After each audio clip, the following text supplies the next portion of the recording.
And here we are with a top-up show for day 2 of the championships. Wow. Were they fibbing about the track being a 6 yesterday? They got 5 mils and they want to say heavy, Glenn Pollitt. Oh, I don't know, Marcus. They always fib, don't they? I suppose everyone fibs. I'm fucking a champion fibber. Yeah, Gord, them posting an 8 this morning, what difference does that make to you today? Oh, I think it's bullshit. Okay, yeah, I think it's more like a 6, don't you, Gord? Yeah, there'll be an upgrade during the day. Like straight away? Look, there definitely will be an upgrade, but because the rain came yesterday, not race morning like it did last Saturday. It came last night too. Hmm? And it was constant last night. Constant. Like, it was only 5 mils. That's what I meant, like, not like a big shower, but just a dribble. Right. Like it was drenching, but was it only 5 mils, was it? That's what they said. Felt like more. I look for the Peno to go from 5.6 to 5.95. There should be a lot more than 5 mils. But anyway, look, the conditions today are pretty positive. Obviously, dry, windy. The wind will get right up from the west, mid program, and that should be a bit similar to last week, where horses with cover, maybe back on the inside, enjoyed a little bit of an advantage. We've got some fairly sharp movers. Market movers anyway, and Postcode has replaced... I've been very busy. You've been busy. I've been busy. Yeah, well, race 1, Postcode's... Well, why are you always so fucking happy, Gord? Like, it's pandemic time. Be miserable for once. I know. Oh, well, look, I'll be miserable this afternoon if it's not an ABC day, because the more I thought about the meeting, the more I thought it was just ABC. All right, well, race 1... Yeah. Race 1. Don't worry about the... Sorry, Mark. You're right. Postcode's displaced Untamed well and truly as favourite. It's trading... As predicted on the Friday show? Yes. It's nearly 20,000 matched on the fair there. It's good to see some volume early on Betfair today.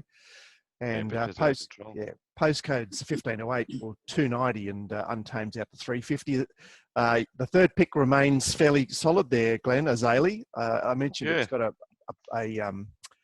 a sort of staying profile. And interestingly, Jeff pointed out that Wheelhouse has got the mile and a middle distance profile that, given that it's tied to the favourite, that sort of piqued my interest. Anything extra from you, Glenn? No, one will win. All right. One hardest to beat. Yeah, Gord, you're that way as well. Yeah, I mean, obviously, Nord on the rule, that is the third favourite, Azalea, but it'll never be a bet for me. I've already bet on back Postcode. I love the map. I think it's got the right setup and right stable as a 2-year-old to handle the 1,600 metres. Just a bet. Race 2, seen a bit of scratching action. And the firmer is actually IndyCar, 550 into 480 with fixed. A bit of activity. Yeah, Dash is 3+. Hilo's sort of 450 and IndyCar's about 550 on the fair. They're the 3 most traded at the moment. GP scratchings, what do they do to you here? Not much really, Mark. Still keen on number 1. I'm getting sick of our boyfriend being overplayed, though. I'll tell you that.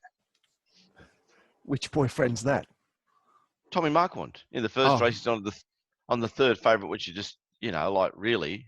And now this IndyCar's the best backed. Okay. Well, he does have a big rap. I like to find him because he can ride so good and get my money on him, but it's a bit annoying when I go into races I think he's a lay because of the price. Don't you agree? You're just always annoyed. Look, sometimes when there's a big spruik on a jockey, the market does overplay it, and there's a chance that's the case. I mean, W. Pike in West Australia is always bloody a spruiked every race. I lay him every time and he fucking wins every race. What is his right price? How was WA yesterday? Yeah. Oh, wasn't it great? Good Friday, WA. The boys, the WA experts in there were just tipping up a storm on Slack chat. So congratulations to them, but no good for me. I lost. So. What, you didn't follow them in? No, I had a few cracks at some horses, and they weren't the right ones. Okay. Gord, the scratchings probably help Yodash in this race too. Scratchings massively help. Gets control. T. Clark. As Glenn mentioned, it is the A-class runner in the race, and sound like a broken record, and I will all day. It's just an obvious bet for me. Matt Favours and best horse. Okay, race 3, and a bit of interest in Through the Cracks into 650 fixed. As far as the Betfair action is concerned, it's a bit light on, but Electric Girl and Asherani are both mid-5s, so there is a fair bit of density to this race, Glenn, that the market is showing. Yeah, well, it's 14 horses prime for one. This is the grand final. I'm not surprised. And going through the field, there's not many things you can put the pen completely through. I'm still with Electric Girl. Gord, is this a race that you've already played, or are you waiting for the market to settle down? I'm waiting. I want $6 Electric Girl. You'll get it. Yeah, I'm expecting a blow because, there's a lot of horses in this race that have a chance and you have to put a number next to. So I think they might. Well, I'm hoping for a small blow. If the blow doesn't happen, I won't bet. Okay, race 4, away game has solidified in the betting, but it's certainly a bit better on the fair. If I just go to that race on the fair, she's 320 on the fair, into 280 fixed, and only mover of substance. A little bit of money for Rock My Wand, obviously, Glenn, because the rain heavy yesterday came. Yeah. Do you want me to talk, or are you still talking? Please. Oh, because I'm getting a bit of back and forward here today. It's a bit annoying. I've still got the same thoughts as yesterday. So, I'm away from away game because it's a hateful horse. Well, you've got to stick to the fact that you did. So far, you've been right. It has won its last race. That was back in February. I said it'd never win another race after it won at RANDWICK. So, but bloody hell, they have won $2.3 million with it. 6 starts, 3 wins. There you go. So everyone's handy happy. Investment. You're happy. They're happy. I'm never happy, Mark. I am still 1 from 3. Auto, any clarity here?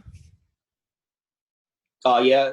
As I mentioned previously, I totally understand that the right lead-up race into this is the Golden Slipper. On this occasion, I've decided to go against it, and I'm going to play small bets each way on a couple of longies, which is number 9, Vangelic, and number 13, Chianti. Not with a great deal of confidence, but if it so happens that the slipper form isn't right, they're 2 long shots that might do something. All right. I am playing Montecero in this race, a horse that was completely disadvantaged by the slipper. Race 5 and Splintex Dawn Passage, a little bit of interest here. Obviously, some of the heats come out of the race with the scratching of Villamai. GP, Cosmic Force has been fairly solidly resisted on the fair. Just, a little bit of percentage came out of the market. It's on the drift, 6,000 matched. It's mid to high 3s already. Yeah, I'm not with that, Mark. It looks like a Snowden number to me. I know Gord's still keen. He's forgiving. I'm not.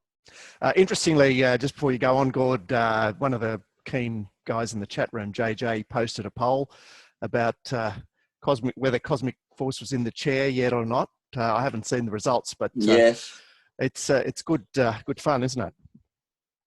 I think the numbers were last time I checked were implying that it is in the chair. So yeah, I'm in the minority. All right. So from a betting point of view today, you're all systems go Cosmic Force. Yeah, I totally understand that. What the boys were saying in the poll and what Glenn mentioned there. That the horse could be a Snowden number. My thing is what it's done, and with the jockey booking, if it turns up, it'll just win. Now, what price do you need to find out? I'd say 5-2 is fine. Yeah. So it sounds like I think there's a lot to be learned from the way Gord gets clarity like there. Like watching Gord over all these years, it's big stable, big jockey, big bet. Yeah. I really. I don't think it's a dopey way to handle it. It sounds quite. It sounds like fucking. It Obvious. sounds like It sounds so obvious you couldn't think you could possibly win it, but you've proven it's a great way to play. All right, the Oaks, new favourite. Probabil's now favourite. She's been smashed. She's one of those, perhaps the biggest firmer of the day, which annoys me because I looked at the $4 and looked at the $4 and kept looking. Gord, what? Yeah, how have we? Have you already been here, or are you waiting? I didn't have a primary, Mark. I've got something on it. I was thinking the same thing as you. I thought it'd quite easily stay at the 4, or maybe even get a little bit longer. So I'm surprised about the massive firm. But I've got something small on it, but not a primary. And Glenn, you're still with Colette, rhyming with Paulette. Yeah, of course. Yep. Yes, I am. There you go. That's what do you make of them? I doubt. Yeah. What do I make a Probabil? What do you make of the move? How's it going to stay 2,400? How's it going to run 2,400? Come on. No. I'm asking you about the market move. What's that about? It doesn't. I don't like to make comments about market moves. Last week I saw something jump 274, trained by Richard Litt. I thought it'd be like $5. It's all confusing to me sometimes. This early stuff. Well, what was it called? Fucking Castelvecchio. Castle Myth. That's part of the narrative, isn't it? I mean, we give forecasts both. I how they'll run and how they'll bet. Yeah, I'm surprised by the firm. I thought what Gord did. I thought it opened up $4. I thought you'd get $4.64, $85 this horse today. What is it into? Well, it's low. Yeah, it's low threes. It's like $3 fixed and just a little bit better on the fair. Well, if it does win, can people out there pray for me, because I don't know how much I'm going to fucking lose. The Sydney Cup. Prayer for Glenn. Yeah, the Sydney Cup. There's not much happening here. Young Rascal is sort of holding his place. There's a little bit of resistance to him, but there's no real activity on any other runner. We lost number 13 in our quaddie, boys. Yeah, it was the only quaddie number we lost. Is that a problem? Not too bad. It was probably a good one because you weren't that keen on it, Mark. It was Kathy O'Hara she might have stopped after one lap. So it wasn't a bad scratching for our quaddie. All right. Gord, is this the race you might take a breather here? I will mention that I thought that Young Rascal was going to blow, and it's actually quite solid. There are some decent-sized gamblers that I talked to yesterday that are pretty keen to have a good crack at it. Okay. So I think that I won't bet in the race because it's not going to get to a price where I'm willing to take. What's your price, Gord? $2.70? No, 2-1. Yeah. $3. All right. Mm-hmm. Fair enough. Just another race, guys. I'm interested in 4. There it is. Yeah, well, 4's got to copy Ronnie Duffy. It's got a sense of timing about it. He does like saying that, doesn't he? Anyway, the favourite is 260 on the fair, 34,000 matched. That's solid. It's a lot of interest, and good to see the layers out. That's for every back you need a layer. The main event, and Adib is a strong firmer here, sub $4 now on the fair, 44,000 matched, and the Japanese horse is on the blow because everyone wants to talk about how it's unsuited by softer tracks. Gord, have you got any insight there? Yeah, that's the only reason for the reverse in market order. Fantastic for me because I'm saying that the track will play better than the Heavy A, and I'm saying it's not a complete disaster for Danon Premium. So I'm happy to back it. There's no evidence to say it wouldn't win by 20 lengths on the wet. Well, I think it's by Deep Impact. I thought they got through the going well. Yeah, he's never had a run. I know. The funny thing is that maybe there's some information about track work or something like that, but I'm happy to ignore. I think it's all about the track condition, and there's a strong world opinion about Japanese horses on wet tracks. It's like they're unsuited. So that's what it's all about. So we'll get a good price to find out today, Gord. I'm excited about seeing Happy Clapper trade at Turin $10 on BetShare. I think it's going to be fun to watch. and the fact that you're laying it, Glenn. in the No first weekend. way. No, but it's just, I still love that trainer's comment, that last start. Pat Webster, did I talk about that? Yeah, you What mentioned. is it? Oh, he said the horse is going really well. I came here thinking it had a really good chance, but I noticed it's 25-1. It's never been 25-1. It gives me the shits that the punters are always right. It's great commentary. Yeah. 13 to the knockout there, boys, down the bottom. Well, Gord doesn't like it at all, but it seemed like a good chance to me. But anyway, great race. Can't wait to see it. No, I loved your narrative, Mark, when you lined it up with the Adib stuff. Yep. I thought that was a fantastic way of narrative to take to the race. I'm just not quite sure it's up to the top two. Okay. Did you read many golden books when you were a little boy, Gordon? Gold books? Golden books. Yeah, I had the whole set. Loved Because it. you do look like you like a short story. I got to say that. Oh, really? Yeah, a little narrative for a horse, a little story about it. You love it. Yeah. Little anecdotes and stuff. Don't like worry, that. it wasn't a bag, Gordon. It was just a little G up. No. The funny thing is, like, as I've got older, the books that I'm buying are getting smaller and smaller. So I might be back to the gold book soon. Happens with other appendages in your life as you get older, Gordon. Race 9. The Betfair, sorry, just before we go, Glenn, the Betfair head-to-head there is Happy Clapper v Colding. Is it really? Evens, take your pick. The other head-to-head is Tiako Shark and Very Elegant. Well, they're both very easy bets to have. Colding will beat Happy Clapper. Don't you think, Gordon? Well, I don't know, because a bit of an afterthought, Colding. Yeah, but on the way up, in his prep. Yeah, look, no, I don't have an opinion on Interesting. And Tiako Shark and Very Elegant seems an easy bet too. The Shark will beat a Very Elegant. Don't have an opinion there either. That's why they're evens each too. Well, actually, Very, Very Elegant's favourite.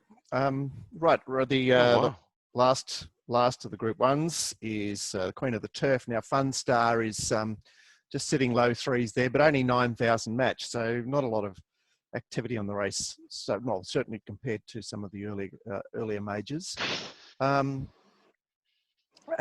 what can we say about this race, Glenn? Like, it is Fun Star v the rest, but I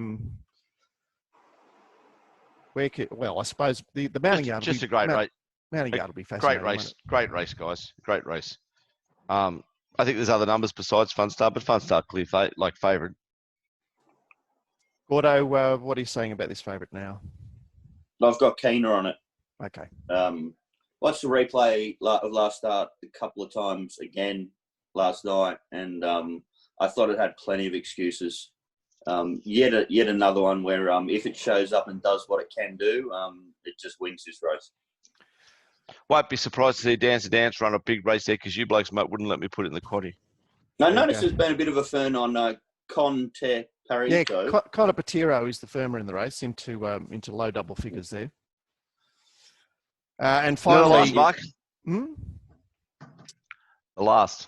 Yeah, Savatiano, the firm horse in the last. And Nash rides for Jason Coyle here. G-Boss previously booked for Yamazaki, so Nash gets onto White Moss. This is sensational. Oh, what a beauty. That gives the horse a great chance. I hope we don't have Sleepy Nash on there. I hope he's super aggressive to begin with. Oh, I think he will be good. Yeah. It's a $300,000 race. It's a big race. It's not like the end of the day, 125,000. Yeah. This is double. This is a fair dinkum mares race, and also it's black type for fillies and mares. No. All right, mid four. He'll be right. Mid four was Savatiano and Fasika. They seem to hold their spots there. Anyway, your connection's shit today, Mark. Right. Okay. Thanks. You just always, yeah. Me and Cora is clear as day. You're moving and your voice comes in now. I don't know when to talk and when not to. It's something to do with your connection. Shit. All right. So I'll change my internet here, but fortunately the recording. It's the day of the last race. Yeah. But fortunately the recording is fine. So, okay. you haven't dropped out from me at all. All right, man. in the last race, there is a bit of activity on Glyn Winter Bride there. Ooh, another one you guys wouldn't let me put in the quaddie, you bastards. All right. Okay, so yeah. It's a deep, deep race, guys. Fasika's still the one to beat. But yeah, I agree. Primary bet for Seeker, something white moss, and Definitely white moss. at 150 to 1, Nicky's Gold down the bottom there. Which we didn't let you put in the quaddie. And I'm happy about that. They go well, those horses. all right, that's our top-up show. That is just a brief look and late sort of. My best bet's Colette, Mark. Okay, and Gordo, have you got one of? Well, I'm gonna give 3, and in the spirit of Easter weekend, it's all about forgiveness, you know. So Right. it's going to be Cosmic Force, Yow Dash, and Fun Star. That's very funny, God. That, as you would say to me, was that pre-planned? That was very funny. I do love it. Yes, yeah, dash for me. So don't forget, to anybody that's watching this show that isn't a member at the moment, if you come and try us, you get 2 weeks free. It's $29 a week, but the first 2 weeks are free for anybody who hasn't sampled the content. There's lots of videos each week. There's lots of content for each Sydney Metro meeting, and you get access to the chat room, which is full of gold, isn't it, Gord? Oh yeah, just real generous people, and a lot of them semi-professional, professional that are posting their opinions on every race meeting in the world. So it's rather busy. All right, so we hope you'll come and try us and join our community that certainly provides a ton of great content each week. Hope to see you soon. See you, boys. See you guys.